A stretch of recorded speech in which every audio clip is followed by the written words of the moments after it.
السلام عليكم ورحمة الله وبركاته حبيباتي، كل سنة وانتم طيبين. يوم من أيام رمضان الشهر الكريم. النهاردة السفرة خفيفة ولطيفة جدا، هعمل أطباق مختلفة وكمان مش مكلفة خالص. هنعمل طبق الفول الجميل ده بالدقة والطماطم وطشة الثوم. هعمل شيبسي وهعمل بابا غنوج وهعمل بطاطس بيوريه بالعصاج او باللحمة المفرومة زي ما بنقول. وهقدم كمان طبق جبنة قريش مختلف جدا بالزيتون وبزيت الزيتون. كل الحاجات اللي موجودة عاملينها بسيطة سهلة جدا، فطار خفيف ومختلف تماما. تعالوا بقى نشوف هنعمل ايه. هو انا ينفع اقدم فطار من غير لحوم؟ ينفع. الفطار النهارده ما فيهوش اي نوع من انواع اللحوم. عندنا كيس فول وعندنا كيس فيه لحمه مفرومه متعصجه. تعالوا بقول لكم يا حلوين عملنا السفره الجميله دي ازاي. اول حاجه بدات بيها، جبت البطاطس وسلقتها وهي سليمه وقشرتها.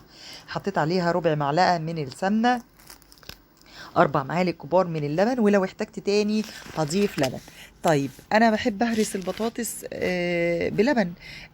لو انتي مش عايزه او ما عندكيش تقدري تعمليها بميه، بس اللبن بيزود قيمتها الغذائيه، ثانيا بينقل البطاطس في حته تانية خالص. ههرس بقى البطاطس بالاتنين دول، ومش هحط لها ملح ولا فلفل اسود دلوقتي. وكده اول طبق عملنا الاساس بتاعه. العصاج بتاعنا طبعا مستوي وجاهز. دي معلقتين او 3 انا كنت شايلاهم في الكيس. بعد اي حاجه انت بتشتغلي بيها بيبقى عندك زيادات او ما عندكيش. انا شايله كده كيس في الفريزر اسمه كيس الستر، ما تستغربوش، بنشيل فيه ورك فرخه، حتتين لحمه مسلوقين مثلا، شويه عصاج زي دلوقتي، اي حاجه فاضيه عندك فايضه عندك بتشيليها في الكيس ده في الفريزر، وقت الاحتياج تطلعيه.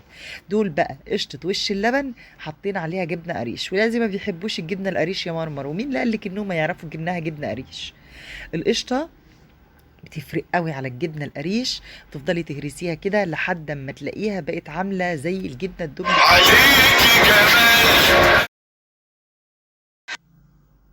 ههرس كويس قوي الجبنه لحد ما الاقيها بقت شبه الجبنه الكريمي. لو مش هتقدري تعملي الحركه ديت ممكن تشغلي عليها الهاند بلندر، هتديكي نفس الافكت بتاع الجبنه الكريمي. طيب انا عايزه اعملها بالفلفل المدخن. هتحطي معلقتين من دبس الفلفله اللي هو المشوي اللي موجود عندك. عايزه اعملها بالبابريكا هحط لها بابريكا. انا النهارده هعملها بالزيتون، فمقطعة قطع زيتون وهحط عليها كمان زيت زيتون، فهتنقل الجبنة القريش في حتة تانية خالص، هتخلي أي حد ياكلها ما يعرفش أساسا إنها جبنة قريش. تمام. وكده ده الطبق بتاعنا. هنعمل مع بعض النهاردة أكتر من طبق. طبعا البابا غنوج دي الحاجة الوحيدة اللي أنا مش هعملها معاكم لأني عاملاها من قبل. البطاطس حطيت لها ملح وفلفل أسود، هبتدي أضيف عليها العصاج بتاعي وأقلبه عليها.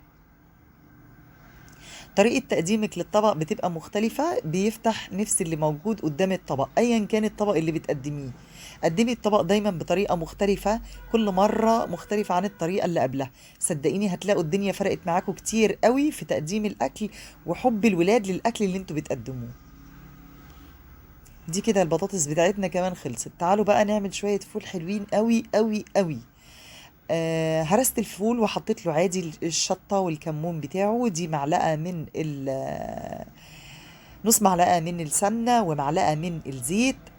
يا دوبك التوم بياخد لون بس او ريحة تطلع. بعد كده بنزل التوابل اللي بعملها للفول، عبارة عن كزبرة ناشفة وكمون وشطة وملح، وبطحنهم مع بعض في الكبة، في الخلاط، المطحنة بتاعت الخلاط، وبشيلهم. دي بتبقى توابل الفول. تمام. هحطها على التومة دلوقتي عشان ريحتها تطلع مع الزيت بتاعي. وبعد كده هنزل بقى طماطم مكعبات، وهنزل فلفل حامي وفلفل رومي، وكده تبقى اخطر طشة او دقة تقدري تحطيها على الفول اللي بالطحينة بتاعك.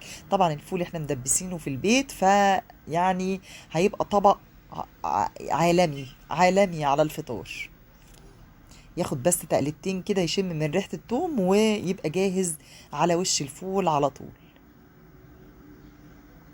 كل الحاجات اللي عملناها النهارده حاجات موجوده في قلب البيت، تقدري انك تعمليها. الوصفات بسيطه وسهله، بس طريقه التقديم واحيانا بتتوه علينا او بننسى طرق لعمايل الاكل ده، فبنذكر بعض بيها. لو مكملين معايا الفيديو لحد دلوقتي، انا مرمر دي قناتي على اليوتيوب، يسعدني تشتركوا في القناه وتفعلوا الجرس عشان يوصلكوا كل جديد. تعالوا بقى شوفوا ايه الحاجات بتاعتنا بعد ما عملناها. ده طبق الفول بالدقه، قدمته في الطاجن عشان يبقى شكله مختلف وكمان يكون شكله حلو. عملت شيبسي وقدمت شوية خضار متقطعين، البابا غنوج بتاعتي، البطاطس، البيوريه اللي بالعصاج، شوية بقدونس على جنب الطبق كده يدوا شكل حلو وروح جميلة للطبق. طبق الجبنة القريش بتاعنا بالزيتون ما ننساهوش، قدمت جنبه بيض مسلوق وحلقات زيتون واللفت والزيتون اللي عاملينهم. ودي كانت سفرتنا النهاردة. اشوفكم بخير والسلام عليكم.